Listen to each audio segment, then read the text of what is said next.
Pump. So, right about now, I like to do something a little new to the program called the stupid news, the stupid sports news that make you go, what the hell? But I tell you what, before we get into what the hell, let's get into a rap album. It's your boy Big Vern. Give me a beat. What up, what up? It's your boy Big Vern. And we pushing another rap album this month. Light Years, Nas and DJ Premier in stores now. Get it where you legally consume music, whether it's Apple Music, Google Play, or Spotify. My personal favorite on the track is My Life is Real. Ooh, yeah, My Life is Real. Get ready. Get ready is dope. That backspin they put in there, New York State of Mind Part 3 to Billy Joe. Oh my God.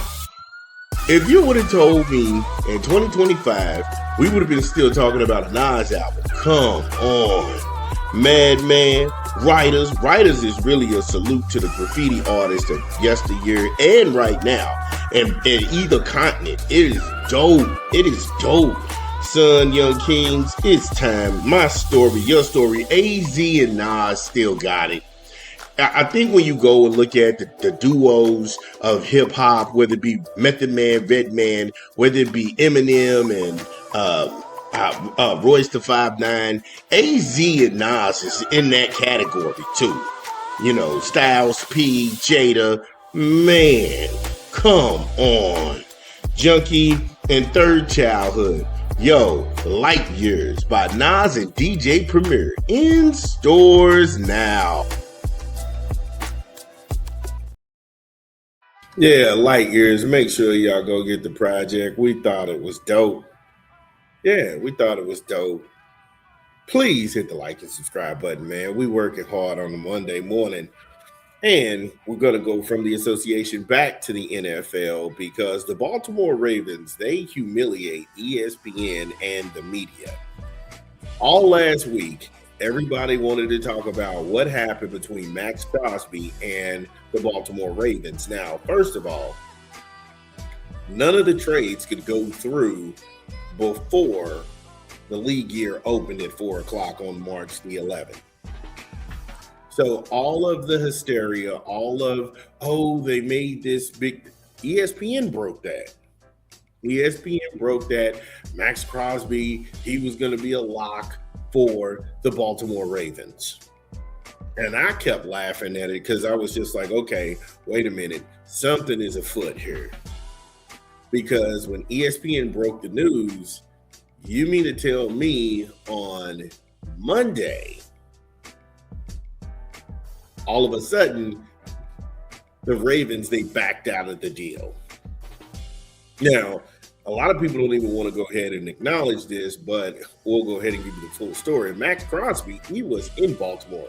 He worked out for the Baltimore staff. They had his medical records. Also, Baltimore had their own medical staff there that was evaluating him as well. But again, this is chess, not checkers. Because you have to use your big brain. Maxx Crosby was never the target.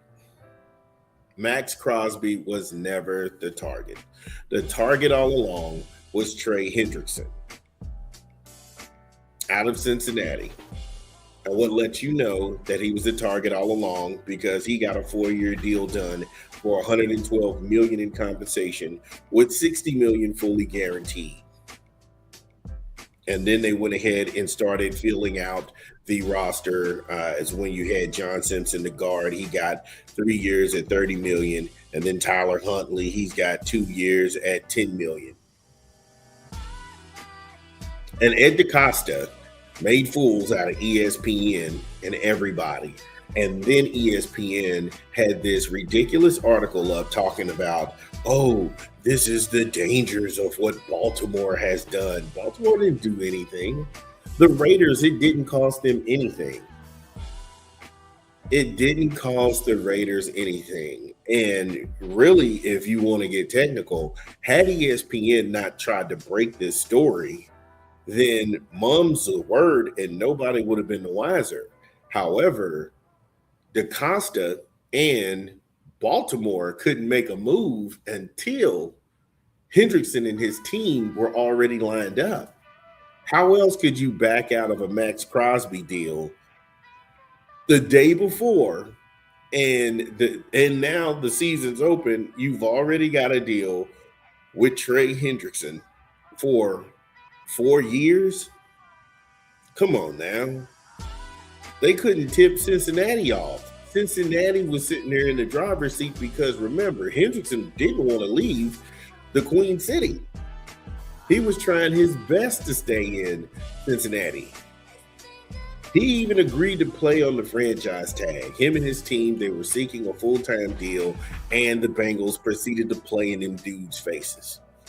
And it blew up because, like I said, once DeCosta and them got the green light, everything was good in the contract. That's when they went ahead and pulled the plug on this whole Maxx Crosby thing. But they had to do it in a way where it wouldn't actually cost the Raiders anything and it wouldn't cost themselves anything. Because remember, all of the trades couldn't go through until the next day at 4 o'clock. That's because we do this. Maxx Crosby could have been in the best shape possible. That some bitch could have ran the 40 and 1.5. They wouldn't have gave a shit. He was never the target. His ass could have lifted 600 pounds 30 times on the bar and squatted 1,000 pounds down to one knee. They wouldn't give a shit. He was never the target. And when the Ravens had the guy they wanted, then they decided to go ahead and make news by backing out. It was before the league year. So what did they lose? Lamar Jackson, he restructured his contract because Lamar now is chasing a chip. He's been his agent his entire NFL career. He's made enough money as he's made his generations upon generations upon generations rich. If you look at it, Lamar Jackson don't say much. And he's got a ton of commercials. He's always silent. He don't really say much. He don't get out in front of the media. He don't criticize people. And now you have a situation where he's making the moves to try and get to a Super Bowl and win a chip. But as far as the Ravens, they made fools out of the media. They made fools out of ESPN and anybody who ran with that. And now ESPN, they want him to, hey man, why'd you do this? They want to go ahead and get that talking point in and wag their finger. No. Look, you fell for the okie doke. That's what we used to say in the 90s. You fell for the okie doke. So yeah, man, sit y'all weird ass down. DeCosta and the Ravens, a masterclass. Maxx Crosby, a casualty. Sorry about that, bro. However, if you're a Baltimore fan, get in the comments. Y'all know the drill. Yeah, it's your boy Big Vern. Y'all know the drill. Get in the comments. Let me know whether you agree or disagree. How's it really going down? Also, don't forget to subscribe. We'll be back.